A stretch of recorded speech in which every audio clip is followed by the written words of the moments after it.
हमनाबाद की जनता चुपचाप देख रही है, सोच रही है कि ये सब कुछ जो हो रहा है झूठ बोलो, जोर से बोलो। ये बीजेपी और हमनाबाद एमएलए साहब का बहुत बड़ा इसमें है। झूठ बोलो और जोर से बोलो, बार बार बोलो। और ಪೊಲ್ಯೂಷನ್ के बार बार आप बोल रहे ನೀವೆಲ್ಲ ಐತಪ್ಪ ಅಂದ್ರೆ ನಾವು ಮಾಡಿದೇವೆ ಅಂತ ಹೇಳ್ತೀರಿ। ಕೆಡಿಪಿದ ಹೋಗಿ ಏನಪ್ಪ ಅಂತಂದ್ರೆ ನಂಗೆ ಗಮನ ತರದಲ್ಲತ್ತೀರಿ। ಮೊನ್ನೆ ಏನಪ್ಪ ಅಂದ್ರೆ ನಮ್ಮದು ಪ್ರೆಸ್ ಮಿತ್ರರಂತ ಗೈಸ್ನವ್ರು ಒಂದು ಬಿಟ್ಟರು, ರಾತ್ರಿ 11-12 ಆಲತ್ತಿತ್ತು ಬಿಟ್ಟರು। ಪೂರ ಊರೆಲ್ಲ ಏನಪ್ಪ ಹೊಗೆ ತುಂಬ್ಕೊಂಡು ಹೋಗಿತ್ತು। ತಮಗೂ ಅದು ನೋಡ್ಕೇಸಿಂದ ತಾವು ರಾತ್ರಿ ಯಾಕೆ ಹೋದ್ರೆ ಹಗಲ ತಗೋದಿತ್ತು। कईयों कंपनियों से धुआं बाहर निकल रहा था सर, पोल्यूशन। तो फैक्ट्री रहने के बाद धुआं आ जाता है अंदर से, क्या ये क्या? रात में तुम डालते बाद उनको सुबह 5 बजे ही डाल दिया मैं उनको, ये ऐसा प्रॉब्लम है बोलकर। और आप डालते उस दिन शाम में डाले तो मैं रात में जाके देख के आया। उस दिन था स्मोक था वहाँ पे, फॉग के जैसा आया। सो जब बारिश पड़े जब क्या हो जाता वो फॉग है उनका, चिमनी से स्मोक निकलता, देखो वो ऊपर नहीं जाता, वो बारिश है नीचे आ जाता बोलकर वो रिपोर्ट दे दिया उनको। एक 6H बोलकर और एक केमिकल फैक्ट्री को 2 इसको उन्होंने नोटिस भी दे दिए। वो रिटर्न में क्या देते देख के करेंगे। ನಾವು ಶಾಸಕನಾಗಿ ಮೇಕೆ ಮೊದಲೇ ಕ್ವಶನ್ ಕೇಳಿದೆ ಇಂಡಸ್ಟ್ರಿ ಬಗ್ಗೆ ಕೇಳಿ ಗೊತ್ತಾ, ಸುಮಾರು 4 ತಿಂಗಳು ಯಾವಾಗ 40 ವರ್ಷನಾಗ ಬಂದಿದ್ದು ಅಂತಂದ್ರೆ ಈ ಒಂದು ಅವಧಿಯಲ್ಲಿ ಸುಮಾರು 4 ತಿಂಗಳು ಎಲ್ಲಾ ಫ್ಯಾಕ್ಟರಿಗಳು ಕ್ಲೋಸರ್ ಆಗಿದೆ। ಯಾಕಂದ್ರೆ ಮನುಷ್ಯನ ಹತ್ರ ಒಂದು ಇಚ್ಛಾಶಕ್ತಿ ಬೇಕು, ನಾವು ಅದಕ್ಕಂತ ಜನರಿಗೆ ಏನ್ ತೊಂದರೆ ಆಗ್ತಾ ಇದೆ। हमनाबाद की जनता चुपचाप देख रही है, सोच रही है कि ये सब कुछ जो हो रहा है। जी हाँ, हम आपको 9 अगस्त यानी 8 दिन पहले बताए थे कि किस तरह इंडस्ट्रियल एरिया के कंपनियों से पोल्यूशन आ रहा है बोल के।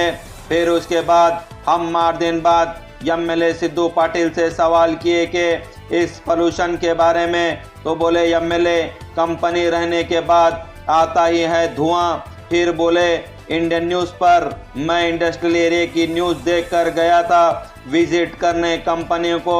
फिर उसके बाद हुडगी के वाटर पंप विजिट कर बोले एमएलए हमनाबाद टीएमसी पर उठाए सवाल। तो आज उन सभी सवाल का जवाब देते हुए कांग्रेस पार्टी के यूथ प्रेसिडेंट उमेश जमगी बोले गया सो दिन जब इंडस्ट्रियल एरिया की न्यूज़ डाले थे तो एमएलए सिद्धू पाटिल क्यों गए रात में विजिट करने। बोलते हुए बोले जब भी अगर इंडस्ट्रियल एरिया के कंपनियों को से जो जनता को तकलीफ हो रही है उन कंपनियों को बंद करने के लिए आगे बढ़ो। बोले उमेश जमगी हम आपके साथ हैं। और बोले उमेश जमगी इलेक्शन से पहले एमएलए सिद्धू पाटिल बोले थे कि पूरे इंडस्ट्रियल एरिया के जो भी प्रॉब्लम हो रहा है जनता को पोल्यूशन से वो सब कंपनियां बंद करूंगा कहते सिद्धू पाटिल। तो बोले उमेश जमगी क्यों नहीं हुए अब तक वो बंद। ಈಗ ನಿನ್ನೆ ನಮ್ಮ ಜನಪ್ರಿಯ ವಿಧಾನ ಪರಿಷತ್ ಸದಸ್ಯರು ಸನ್ಮಾನ್ಯ ಶ್ರೀ ಚಂದ್ರಶೇಖರ್ ಪಾಟೀಲ್ ಅವರು ನಮ್ಮ ಪುರಸಭೆ ಸದಸ್ಯರೇ ಮೊದಲೇ ಏನಪ್ಪ ಗೈಡೆನ್ಸ್ ಕೊಟ್ಟಿದ್ರು, ಅದು ಬೇಗನೆ ರಿಪೇರ್ ಆಗ್ಬೇಕಂತ ಹೇಳಿ ಅದು ರಿಪೇರ್ ಮಾಡ್ಸೋಣ ಏನಪ್ಪ ಅಂದ್ರೆ ನೋಡ್ಲಾಕ ಏನಪ್ಪ ಚಂದ್ರಶೇಖರ್ ಪಾಟೀಲ್ ಅವರು ಹೋಗಿದ್ರು। ಅವ್ರು ಹೋಗಿದ ತಕ್ಷಣ ಎಚ್ಚೆತ್ತುಕೊಂಡಂಥ ಸನ್ಮಾನ್ಯ ಶಾಸಕರು ಏನಪ್ಪ ತುರಂತ ಆಗಿ ಹೋಗಿ ಅಲ್ಲಿ ಹೋಗಿ ಏನಪ್ಪ ಅಂದ್ರೆ ಬರೀ ರಾಜಕೀಯ ಮಾತನಾಡಿದಾರೆ। ಏನು ರಾಜಕೀಯ ಮಾತಾಡಿದಾರಪ್ಪ ಅಂತಂದ್ರೆ ನಮ್ಮ ಪುರಸಭೆಗೆ ಒಂದು ಸದಸ್ಯರ ಮ್ಯಾಗ ಅಧ್ಯಕ್ಷರ ಮ್ಯಾಗ ಬರೀ ಅಪವಾದನೆ। ಸುಮಾರು 20 ಜನ ಇದೆ, ಆ 20 ಜನರಲ್ಲಿ ಏನಪ್ಪ ಅಂದ್ರೆ ತಮ್ಮ ಸೋದರೊಬ್ಬರು ಇದ್ದಾರೆ। ತಮ್ಮ ಸೋದರರು ಬರೀ ಸದಸ್ಯರಲ್ಲ, ಶಾಸಕರ ಸೋದರರು ಇದ್ದಾರೆ। ಶಾಸಕರ ಸೋದರರು ಏನು ಪವರ್ ಇರುತ್ತೆ ಅಂದ್ರೆ ನಿಮ್ಕಿನ್ನ ಹೆಚ್ಚಿಗೆ ಯಾರಿಗೆ ಗೊತ್ತಿಲ್ಲ, ಯಾಕಂದ್ರೆ ನೀವು ಆ ಪದವಿ ನೀವು ಎಂಜಾಯ್ ಮಾಡಿದಿರಿ। ನಿಮ್ಮ ಸೋದರರ ಮಾತಲ್ಲ ಅಧಿಕಾರಿಗಳು ಕೇಳಲ್ಲ। ಅದು ಬಿಟ್ಟು ಏನಪ್ಪ ಅಂದ್ರೆ ಬಿಜೆಪಿಯಿಂದ 5 ಜನ ಇದ್ದಾರೆ। ಆ 5 ಜನದ ಅಪೋಸಿಷನ್ ತೆಗೆದು ಅವ್ರು ಏನು ಮಾಡ್ತಾ ಇದ್ದಾರೆ ಮತ್ತೆ। ಹೀಗಾಗಿ ಏನಪ್ಪ ಶಾಸಕರು ಬರೇ ಪದೇ ಏನಪ್ಪ ಬರೇ ಮುನ್ಸಿಪಾಲಿಟಿ ಮೇಲೆ ಬ್ಲೇಮ್ ಹಾಕೋದು ಬಿಡ್ರಿ, ನಿಮಗೂ ಅಧಿಕಾರ ಇದೆ, ನೀವು ಕರೆದು ಏನಪ್ಪ ಹೇಳ್ರಿ ನೀವು ಕೆಲಸ ಮಾಡಂತ ಹೇಳೋರಿಗೆ ಅದನ್ನು ಬಿಡ್ತಾ ಇದ್ರಿ। ಬರೀ ಏನಪ್ಪ ಅಂತಂದ್ರೆ ನಮ್ಮದು ಸನ್ಮಾನ್ಯ ಶ್ರೀ ರಾಜಶೇಖರ್ ಪಾಟೀಲ್ ಮ್ಯಾಗ ಬ್ಲೇಮ್ ಮಾಡೋದು ಬಿಟ್ಟರೆ ಏನಪ್ಪ ಅಂತಂದ್ರೆ ಮುನ್ಸಿಪಾಲಿಟಿ ಮೇಲೆ ಬ್ಲೇಮ್ ಮಾಡೋದು। ಮನೆ ಏನಪ್ಪ ಅಂದ್ರೆ ಭೀಮರಾವ್ ಪಾಟೀಲ್ ಮ್ಯಾಗ ಏನಪ್ಪ ತಾವು ಆರೋಪ ಮಾಡಿದ್ರಿ ನಮ್ಮ ಲ್ಯಾಪ್ಟಾಪ್ ಹಂಚ್ಲಾಕ ಬಿಟ್ಟಿಲ್ಲ ಅಂತೇಳಿ। ಇವತ್ತು ಸಹ ಏನಪ್ಪ ಗ್ಯಾರಂಟಿ ಸಮಿತಿ ಯೋಜನೆ ಏನಪ್ಪ ಅಂದ್ರೆ ಮೀಟಿಂಗ್ ಇತ್ತು, ತಾವು 1 ಸಲ ಹೋಗಿರಿ। ಇವತ್ತು ಬಡವರಿಗೆ ಏನಪ್ಪ ಅಂದ್ರೆ ನಮ್ಮ ರಾಜ್ಯ ಸರ್ಕಾರ ಗ್ಯಾರಂಟಿ ಯೋಜನೆ ಸ್ಕೀಮ್ ಕೊಟ್ಟಿದೆ, ಆದ್ರೆ ಒಂದು ಮೀಟಿಂಗ್ ಇವ್ರು ಹೋಗ್ಯಾರ।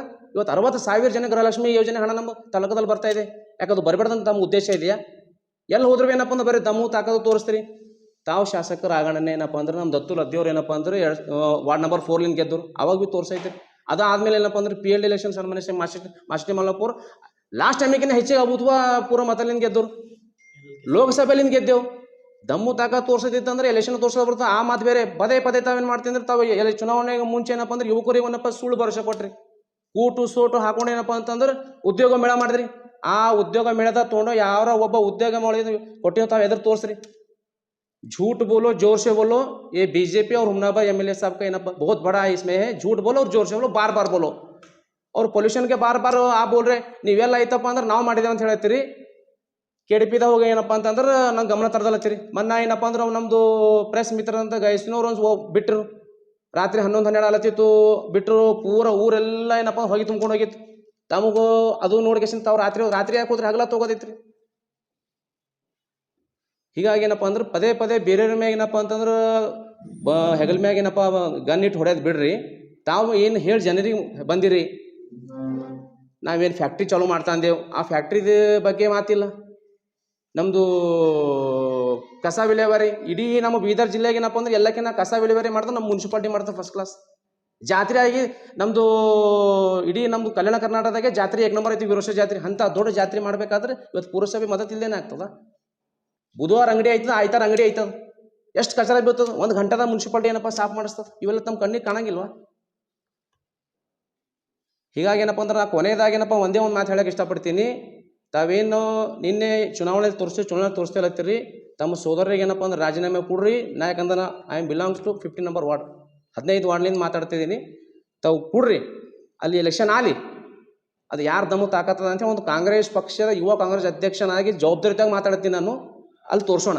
ಬರೀ 4 ಮಂದಿ ಮುಂದೆ ಬಂದು ಎಲ್ಲರ ಏನಪ್ಪ ಅಂತಂದ್ರೆ ಮೊನ್ನೆ ಕನಕದಾಸ ಜಯಂತಿಗೂ 15 ವರ್ಷಕ್ಕೊಮ್ಮೆ ಎಲೆಕ್ಷನ್ ಆಗಲ್ಲ ಶಾಸಕರು. 5 ವರ್ಷ ನೀವು ಅನ್ರಿ ನಾ 3 ಸಲ ಹಿಂಗೆ ಗೆದ್ದಿತ್ತ ಅಂತೇಳಿ, ನಾ ಇನ್ನೂ 15 ವರ್ಷ ಇರ್ತಲ್ಲತ್ತೀರಿ. ಯಾವ ಬೇಸ್ ಮ್ಯಾಗಲ್ಲತ್ತೀರಿ? ಏನು ಓಟ್ ಚೋರು ಮಾಡಿರಿ ನೀವು? ಏನು ಮಾಡ್ಬೇಕಂತ ಪ್ಲ್ಯಾನ್ ಅದ? ಹೀಗಾಗಿ ಏನಪ್ಪ ಅಂತಂದ್ರೆ ಆಪಾದನೆ ಮಾಡೋಕ್ಕಿಂತ ಮುಂಚೆ ತಮ್ಮ ಏನಪ್ಪ ಬೆನ್ನು ಮುಟ್ಕೊಂಡು ತಮ್ಮ ಸಂಘಟನೆ ಕುಂತಂಥ ಸನ್ಮಾನ್ಯ ಹೆಸರು ಏನಪ್ಪ ಸಂಗಮೇಶಿದ್ರಿ ಸಂಪೂರ್ಣವಾಗಿ ಬಿಚ್ಚಿಟ್ಟಿದ್ದಾರೆ. ಎಲ್ಲ ಹುಮ್ನಾಬಾದ್ ಜನತೆಗೆ ಎಲ್ಲ ಗೊತ್ತದ. ಹೀಗಾಗಿ ಏನಪ್ಪ ಪದೇ ಪದೇ ಹೇಳೋದಕ್ಕಿಂತ ಮಾಡಿ ತೋರಿಸ್ರಿ ಏನಾರ. ಇವತ್ತು SBI ಬ್ಯಾಂಕ್ಲಿಂದ ಏನಪ್ಪ ಅಂತಂದ್ರೆ ಡಾಕ್ಟರ್ ಬಾಬು ಜಗಜೀವನರಾವ್ ಚೌಕ್ ತನ 1 ವರ್ಷ ಹಿಂದಗಡೆ ತಾವು ಗುದ್ಲಿ ಪೂಜೆ ಮಾಡಿರಿ, ಇನ್ನೂ ಕಂಪ್ಲೀಟ್ ಆಗಿಲ್ಲ. ಲೈಬ್ರರಿ 1 ವರ್ಷ ಹಿಂದ ಪೈಲೆ ಏನಪ್ಪ ಅಂದ್ರೆ ಗುದ್ಲಿ ಪೂಜೆ ಇನ್ನೂ ಕಂಪ್ಲೀಟ್ ಆಗಿಲ್ಲ. ಇವೆಲ್ಲ ಕೆಲಸದ ಬಗ್ಗೆ ಮಾತಾಡ್ರಿ. 100 ಕೋಟಿ ರೂಪಾಯಿ ಬರ್ತದೆ, 10-12 ಲಕ್ಷ ರೂಪಾಯಿ ಕೊಟ್ಟು ತಾವೇನಪ್ಪ ಹೈಮಾಸ್ಟ್ ಲೇಟ್ ಕುಂದ್ರಿಸ್ರಿ, ಒಂದರ ಚಾಲು. ಅವಾಗ ಯಾರು ನಮ್ಮ ಪುರಸಭೆ ಸದಸ್ಯರಿಗೆ ಕೇರ ನಾವು ನಿಮ್ಮ ವಾರ್ಡ್ದಾಗ ಎಲ್ಲಿ ಹಾಕ್ಬೇಕಂತೇಳಿ ಅವಾಗೇನು ಕೇಳಿ ಪುರಸಭೆ ಸದಸ್ಯರಿಗೆ, ಅವಾಗ ನೀವು ವರ್ಕರ್ ಹೇಳ್ತಾರ ಅಲ್ಲಿ ಹಾಕೊಂಡ್ರಿ. ಹೀಗಾಗಿ ಏನಪ್ಪ ಅಂತಂದ್ರೆ ನಮ್ಮ ಪುರಸಭೆ ಇಡೀ ಜಿಲ್ಲೆಯಲ್ಲಿ ಏನಪ್ಪ ಅಂದ್ರೆ ಒಳ್ಳೆ ಕೆಲಸ ಮಾಡ್ತಾ ಇದೆ.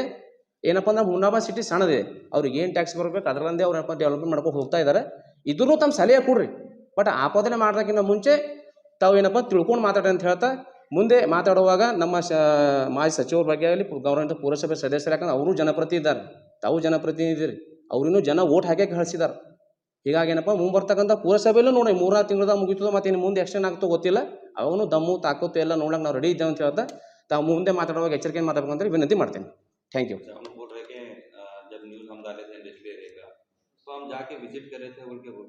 तो विजिट कर रहे तो दिन में करो सर, दिन में करो, रात में क्यों कर रहे हैं?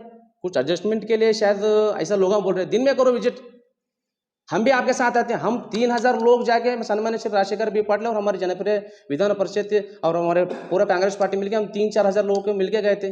उनकी तरफ से कोई आए नहीं. अगर बंद करने के लिए अब उन आगे रहते हम पूरा पार्टी उनके पीछे रहते. तो वो जो पॉल्यूशन आ रहा है उसको तो उन्होंने तो बोल रहे कि कंपनी रहने के बाद में धुआं तो आता है. तो इलेक्शन से पहले आपको ये मालूम नहीं था? इलेक्शन से पहले भी बोलना था मैं कुछ थोड़ा काम करने को, मैं पूरा बंद कर दूं बोल के गणतंत्र में बोले 100 दिन के अंदर. उसके बाद रोड के उद्घाटन में सामने बोले सबसे ज़्यादा 4 महीने मेरे पीरियड में बनते. ये सब झूठ बात बोलने से पहले, वादा करने से पहले सोचना चाहिए. भारतीय जनता पार्टी वालों का आपको तो मालूम है, वादा करके भूल जाना. इसलिए ज़्यादा बात नहीं करते हो, मैं इतना ही बोलता हूँ. आगे से ध्यान से बात करना होगी. Thank you. नागपंचमी और रक्षाबंधन फेस्टिवल के अवसर पर हुमनाबाद बस स्टैंड के बाजू SS पारा शॉपिंग मॉल में मिलेंगे special saris, fancy blouse material, Dharmavaram, Kanjeevaram designer saris और शर्टिंग में मिलेंगे आदित्य बिरला, रायमंड, सलीनो और कोट, सूट, शेरवानी, जोधपुरी, कुर्ता पजामा के अलावा SS पारा शॉपिंग मॉल में मिलेंगे बच्चों से लेकर बड़ों तक के सभी ब्रांडेड ड्रेसेस. एक बार विजिट करना मत भूलें. अपने सपनों को कहें अब यस. जी हाँ, हुमनाबाद के सिंदीन खरा क्रॉस शाकुंतला पाटिल कॉलेज के पीछे सुभाष डेवलपर्स, केतकी डेवलपर्स यानी संगमेश चिद्री लाए हैं फिर से जनता के सपनों का ग्रीन विला यानी प्लॉट्स जिसमें underground drainage, CC road, playground, power hedge, garden, LED lights, water supply के अलावा हर वो फैसिलिटी. तो देर किस बात की, आए अपने ख्वाबों के घर बनाने में जल्दी करें. क्योंकि आपके सपने हमारे अपने।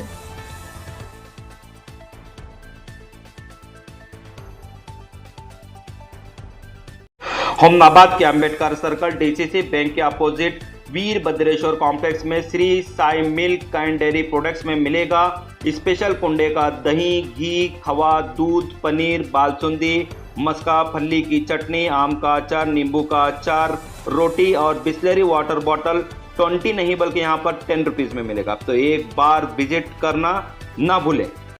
हुमनाबाद के बसवराज पाटिल चौक इंटर रोड NH 65 पर ताज सौदागर ओल्ड फर्नीचर में मिलेंगे सभी तरह के ओल्ड फर्नीचर जैसे कि sofa set, dining table, chair, racks और पुराने टीन शेड।